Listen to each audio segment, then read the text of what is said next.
कुछ यूं है। कहते हैं कि एक गांव में एक सादा लोह आदमी रहता था जिसके पास एक ऊंट था। एक दिन ऊंट ने कुछ तरबूज खाए। उनमें से एक तरबूज उसके गले में फंस गया, जिससे ऊंट की आंखें बाहर निकल आएं। ऊंट दर्द से कराहा, लेकिन कुछ नहीं किया जा सकता था।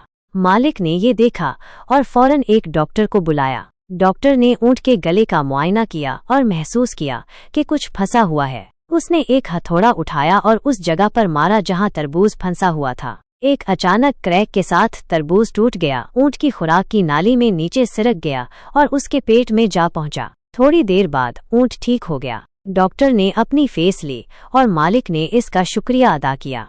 कुछ देर सोचने के बाद मालिक ने खुद से कहा, ये तो बहुत आसान काम है। गले की गिल्टी का इलाज तो बहुत सादा है, मैं भी ये कर सकता हूँ। ये कारोबार तो बहुत मुनाफा बख्श लगता है, क्यों ना मैं खुद ही ये शुरू करूँ।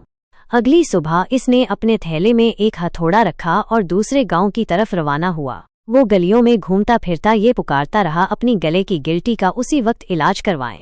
गिल्टी का माहिर यहाँ है। उस गांव में एक बूढ़ा आदमी था जिसे गले की गिल्टी थी। बूढ़े आदमी ने कहा, मुझे गले की गिल्टी है, मैं उसका इलाज करवाना चाहता हूँ। कम से कम ये खत्म हो जाएगी तो मैं बेहतर दिखूंगा। उस आदमी ने उसे रोका। बूढ़े आदमी के बच्चे पहले हिचकिचाए, लेकिन कुछ समझाने के बाद वो राजी हो गए और अपने वालिद को उस खुद साख्ता तबीब के पास छोड़ दिया। उस आदमी ने अपना हथौड़ा निकाला और बूढ़े आदमी से सीधा लेटने को कहा। बूढ़े आदमी ने हुक्म माना। उस आदमी ने उसके गले पर 2 या 3 बार वार किया, लेकिन गिल्टी अपनी जगह पर ही रही। उसने और जोर से मारा। आखिरकार गिल्टी टूट गई, लेकिन बदकिस्मती से बूढ़े आदमी की जान भी चली गई। उस आदमी ने बूढ़े आदमी को हिलाया, लेकिन वो हरकत नहीं कर रहा था। कुछ ही लम्हों बाद बच्चे वापस आए। अपने बाप को बेजान देखकर उन्होंने इस आदमी को पकड़ा और ऐलान किया, तुम्हारी सजा ये है कि तुम खुद हमारे बाप का कब्र खोदो।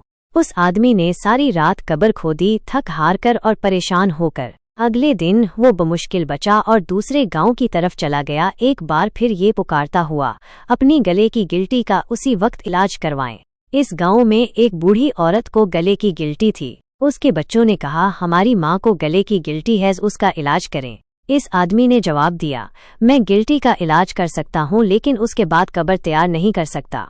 बच्चों ने गुस्से से कहा, क्या तुम डॉक्टर हो या मलकुल मौत? हम तुमसे इसका इलाज करने को कह रहे हैं, मारने को नहीं। इस आदमी ने जवाब दिया, मैं जमानत देता हूँ कि मैं गिल्टी का इलाज कर सकता हूँ, लेकिन मैं एक बात ये भी जानता हूँ, गिल्टी खत्म होने के बाद जिंदा रहना बहुत मुश्किल है। लिहाजा बराहे करम अपनी माँ की कब्र का इंतजाम खुद करें। बच्चों ने महसूस किया कि वो एक गैर तरबियत याफ्ता झोला छाप है और उसे सबक सिखाने के लिए खूब मारा पीटा। ये इस बात की याद दहानी है कि किसी को खुद से पूछना चाहिए, क्या वो वाकई एक माहिर थे या सिर्फ कोई ऐसा शख्स था जिसने यूट्यूब वीडियो देखकर सर्जरी करने की कोशिश की। और अगर वो इतना नाजुक काम करने की कोशिश कर रहे थे तो उन्हें कम से कम एक वसीयत छोड़ देनी चाहिए थी, मैं सर्जरी करूंगा, लेकिन आपको कब्र का इंतजाम खुद करना पड़ेगा, वो मेरे बस की बात नहीं। उम्मीद